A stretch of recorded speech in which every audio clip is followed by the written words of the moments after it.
Kanisa lazima lirudi kwa Mungu, lirudi katika asili ya Mungu, lirudi kwenye desturi ya uumbaji wa Mungu. Kanisa litapokuja ni lenye halina punjo na taka na linalofanana na mambo ya dunia ya sasa. Warumi 10 naongea Romekus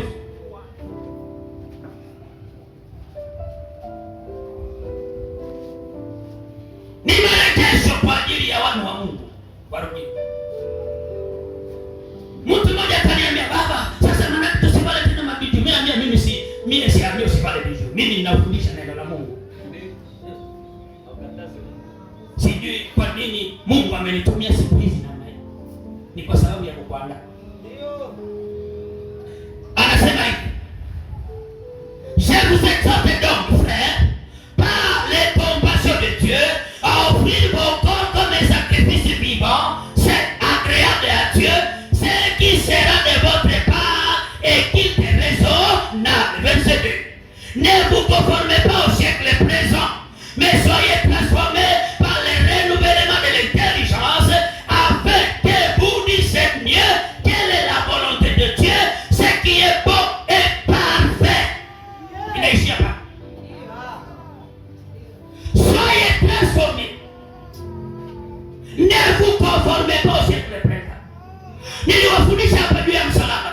Nikamwambia msalaba tangu lini imekuwa alama ya Ukristo? Tangu lini? Yesu alichukua laana kwa msalaba. Mara akatuambia tuanze kwenda kana msalaba. Akatuambia tutengenezeni misalaba kwa alama ya Ukristo. Wale makaburi ni Wakristo. Wale akagani wamizisema wenye wanabala misalaba ni Wakristo. Wale ambapo ni wafumu wako na misalaba manyumba zao ni Wakristo. Kanisa ilifanyika lini iwe na alama ya msalaba? Ni Urumi ndio imefanya msalaba. Urumi imefanya nini? Msalaba. Lakini katika mila ya kanisa na historia ya Israeli msalaba hau existe, haukuwake. Na Yesu alienda kwa msalaba kwa kubeba laana, kwa sababu imeandikwa alaaniwa anayetundikwa juu ya nini? Sasa alisema tubebe zile laana kila siku. Yeye alichukua laana ili sisi tuwekwe huru. Tukiongea ukweli huu ni kusema kwamba kanisa yarejee. Ijue hivi nipikia nilitoka kwa dini ya Urumi ambayo ilituingizia kanisa laana, kaanza tembea na sisi. Sisi kanisa tumetambua kwamba msalaba ni alama ya laana na kifo. Hatuwezi kutembea na kifo, ningao tuko na mwokozi na uzima ambayo iko ndani yetu.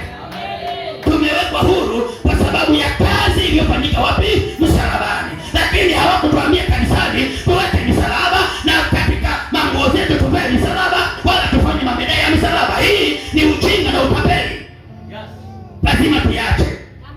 Na tangu nini kaburi ya mtakatifu wameweka msalaba? Tangu nini historia ya Biblia? Historia ya Biblia, wapi kaburi ya mtakatifu wameweka msalaba?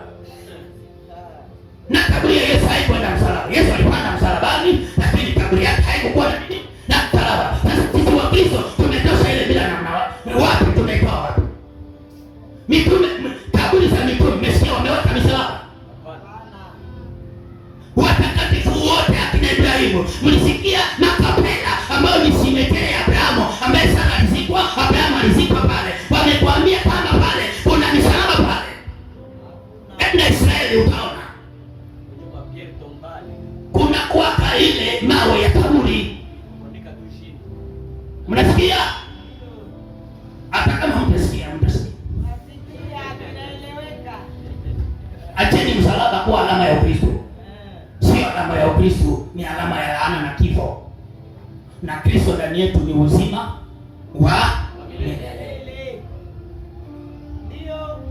Hii ni mila tu tumepokea. Mwanafunzi wako ananiambia, mbona Biblia yetu ziko kama msalaba? Ni alama ilipelekwa katika mapokezi ya desturi ya kuchapisha msalaba kuwa alama ya Ukristo. Lakini katika ukweli ya kibiblia hakuna nafasi ambapo msalaba imekuwa alama ya Ukristo. Hapo endelea kuvaa na kuwa medali, na ujue kama uko na laana na kifo unatembea naye. Ndio maana yake tu.